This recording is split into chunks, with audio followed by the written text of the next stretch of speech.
বিসমিল্লাহির রহমানির রহিম। আসসালামু আলাইকুম ওয়া রাহমাতুল্লাহ। আমাদের এক নজরে কুরআন সিরিজে আপনাকে স্বাগতম। কখনো কি রাতের আকাশের দিকে তাকিয়ে মুগ্ধ হয়েছেন? ওই যে বিশাল বিশাল নক্ষত্রপুঞ্জ, যা সুবিশাল আকাশকে প্রদীপের মতো সাজিয়ে রেখেছে, তার পেছনের রহস্য কি? পবিত্র কুরআনে আল্লাহ তাআলা এই মহাজাগতিক সৌন্দর্যের শপথ করে মানব জাতির জন্য এক শক্তিশালী বার্তা দিয়েছেন। আজ আমরা কুরআনের এমনই এক মহিমান্বিত সূরা নিয়ে আলোচনা করব, যা ঈমানের দৃঢ়তা, জালিমের পরিণতি এবং আল্লাহর চূড়ান্ত প্রতিদানের কথা বলে। আমাদের আজকের আলোচনার বিষয় সূরা আল বুরুজ। চলুন এই সূরার গভীরে প্রবেশ করে এর শিক্ষা ও রহস্যগুলো উন্মোচন করি। সূরার পরিচয় প্রথমেই চলুন সূরাটির একটি সংক্ষিপ্ত পরিচয় জেনে নিই। অবস্থান: সূরা আল বুরুজ পবিত্র কুরআনের ৮৫ নম্বর সূরা। নাজিলের স্থান: এটি মাক্কি সূরা, অর্থাৎ হিজরতের পূর্বে মক্কায় অবতীর্ণ হয়েছে। আয়াত সংখ্যা: এই সূরায় মোট ২২টি আয়াত রয়েছে। বিন্যাস: কুরআনের বর্তমান বিন্যাস অনুযায়ী এটি সূরা ইনশিক্কাকের পরে এবং সূরা আত-তারিক্ এর আগে স্থান পেয়েছে। নাজিলের ক্রম আর নাজিলের ধারাবাহিকতা অনুযায়ী এটি ২৭তম সূরা। এটি সূরা শামসের পরে এবং সূরা ৩-এর আগে নাজিল হয়েছিল। নামের রহস্য: এই সূরার নাম আল বুরুজ কেন রাখা হলো? বুরুজ শব্দটি আরবি বুরুজ শব্দের বহুবচন। এর অনেক অর্থ রয়েছে, যেমন উঁচু প্রাসাদ, মজবুত ঘাঁটি, দুর্গ অথবা আকাশে দৃশ্যমান বড় বড় নক্ষত্রপুঞ্জ বা গ্যালাক্সি। সূরাটির প্রথম আয়াতেই আল্লাহ তাআলা এই নক্ষত্র শোভিত আকাশের শপথ করেছেন। তিনি বলেছেন, শপথ বুরুজ বা নক্ষত্রপুঞ্জ বিশিষ্ট আকাশের। এই বুরুজ শব্দটি দিয়েই সূরার নামকরণ করা হয়েছে, যা শুরুতেই আমাদের দৃষ্টিকে আল্লাহর বিশাল সৃষ্টির দিকে আকর্ষণ করে। শানে নুজুল এবং নাজিলের প্রেক্ষাপট: প্রতিটি সূরার নাজিলের পেছনে একটি প্রেক্ষাপট থাকে। সূরা বুরুজের প্রেক্ষাপট অত্যন্ত মর্মস্পর্শী। এর প্রধান শানে নুজুল হল আসহাবে উখদুদ বা গর্তওয়ালাদের ঘটনা। আরবের এক জালিম কাফির বাদশাহ এবং তার অনুসারীরা ঈমানদারদের উপর অমানুষিক নির্যাতন চালাত। যারা এক আল্লাহর উপর ঈমান আনত, তাদের জন্য আগুনের বিশাল গর্ত বা পরিখা খনন করা হতো এবং তাদের জীবন্ত সেই আগুনে নিক্ষেপ করে হত্যা করা হতো। আল্লাহ তাআলা বিভিন্ন বিষয়ে শপথ করে সেই জালিমদের নিশ্চিত ধ্বংসের ঘোষণা দিয়ে এই সূরাটি নাজিল করেন। ২. এই সূরার আরেকটি প্রেক্ষাপট হল মক্কার মুসলিমদের উপর কাফিরদের নির্যাতন। যখন রাসূলুল্লাহ সাল্লাল্লাহু আলাইহি ওয়াসাল্লাম মক্কায় ইসলামের দাওয়াত দিচ্ছিলেন, তখন যারা ইসলাম গ্রহণ করছিলেন তাদের উপর কুরাইশরা চরম অত্যাচার চালাত।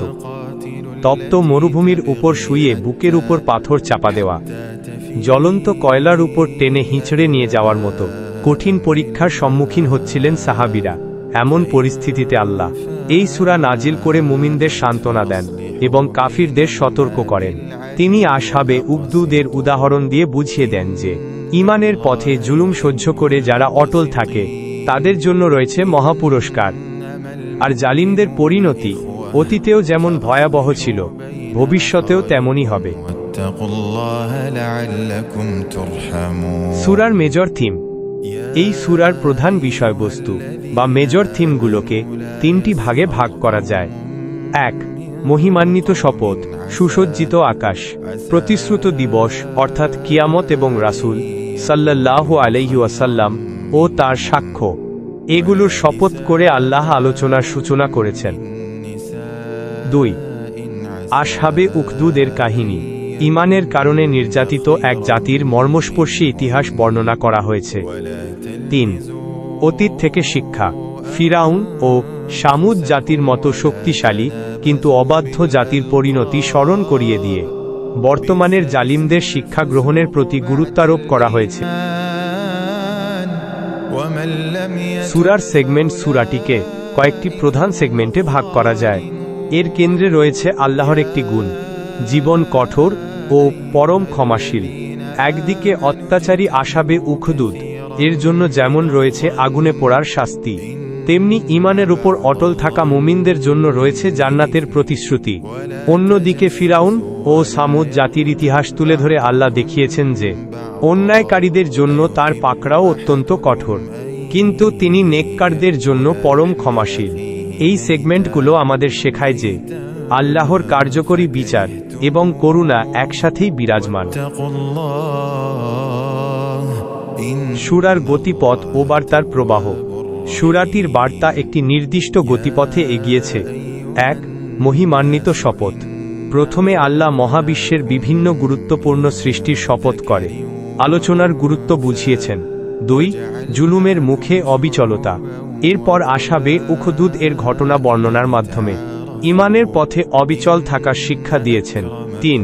আল্লাহর ক্ষমতা। এরপর আল্লাহ তার ক্ষমতার কথা স্মরণ করিয়ে দিয়েছেন যে তার পাকড়া অত্যন্ত কঠোর এবং জালিমরা তার হাত থেকে পালাতে পারবে না। ৪. ঐতিহাসিক প্যাটার্ন। শেষে ফিরাউন ও সামুদ জাতির উদাহরণ দিয়ে বুঝিয়েছেন যে যুগে যুগে সীমা লঙ্ঘনকারীদের পরিণতি ধ্বংসই হয়ে থাকে। কেন্দ্রীয় থিম। এই সূরার সেন্ট্রাল থিম বা কেন্দ্রীয় বিষয়বস্তু হল ঈমানের বিজয় ও প্রতিদান। বাহ্যিকভাবে মুমিনরা নির্যাতিত হতে পারেন, কিন্তু চূড়ান্ত বিজয় ঈমানদারদেরই হয় এবং তাদের জন্য রয়েছে আল্লাহর পক্ষ থেকে সর্বোত্তম প্রতিদান। সূরার মূল বিষয়বস্তু। সংক্ষেপে এই সূরার মূল বিষয়বস্তু হল ঈমান ও কুফরের দ্বন্দ্ব। এটি একদিকে ঈমানদারদের জন্য সান্ত্বনা, সাহস এবং জান্নাতের সুসংবাদ দেয়, অন্যদিকে কাফির ও জালিমদের জন্য আল্লাহর কঠোর পাকড়াও এবং অতীতের ধ্বংসপ্রাপ্ত জাতিদের উদাহরণ দিয়ে এক কঠিন হুঁশিয়ারি উচ্চারণ করে। একই সাথে এটি পবিত্র কুরআনের মহত্ব ও এর সংরক্ষিত হওয়ার ঘোষণাও দেয়। রিফ্লেকশনস ও তাদাব্বুর। আসুন এই সূরা থেকে কয়েকটি গভীর শিক্ষা নিয়ে চিন্তা করি। ১. ঈমানই কি অপরাধ?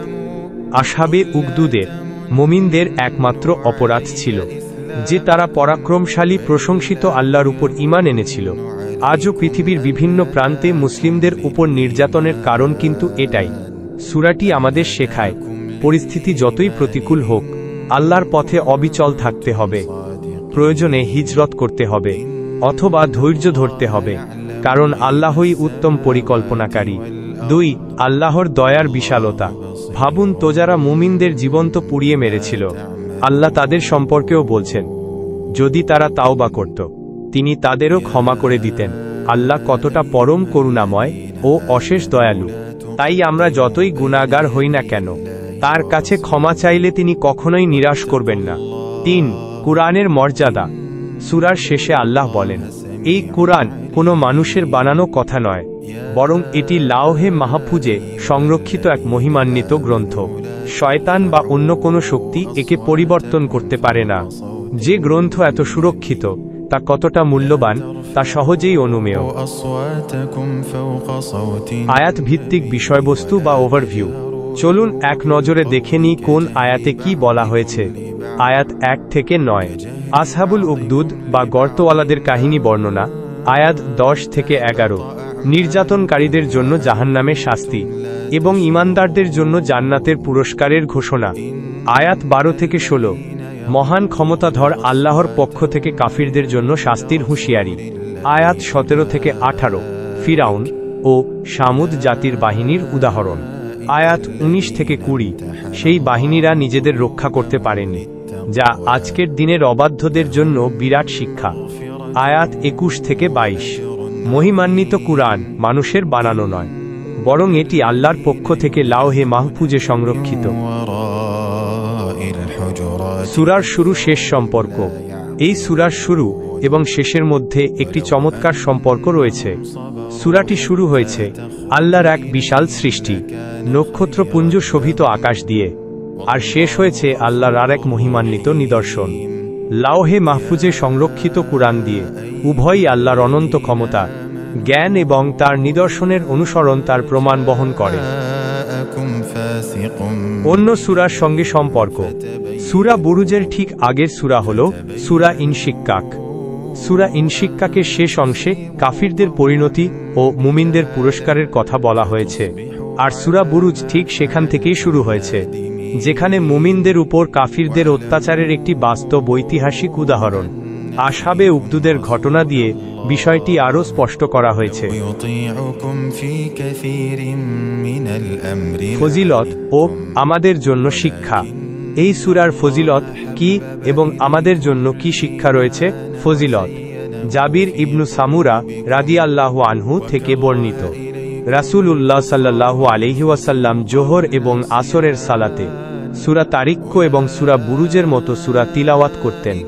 আমাদের জন্য শিক্ষা: ঈমানের পথে শত বাধা ও নির্যাতন এলেও ধৈর্য ধারণ করা এবং অবিচল থাকা।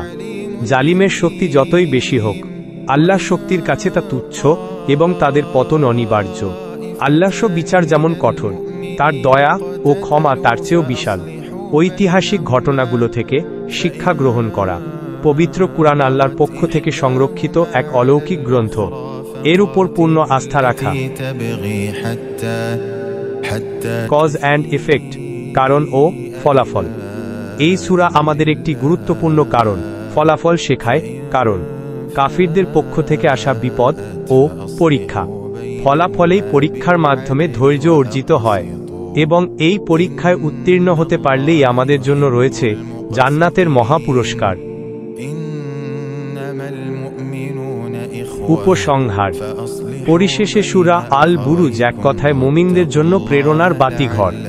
এটি আমাদের শেখায় যে সত্য ও মিথ্যার দ্বন্দ্বে চূড়ান্ত বিজয় সত্যের অনুসারীদেরই হবে।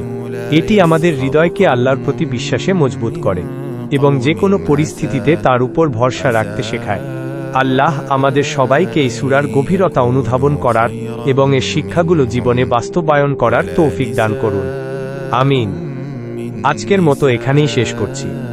আসসালামু আলাইকুম ওয়া রাহমাতুল্লাহ।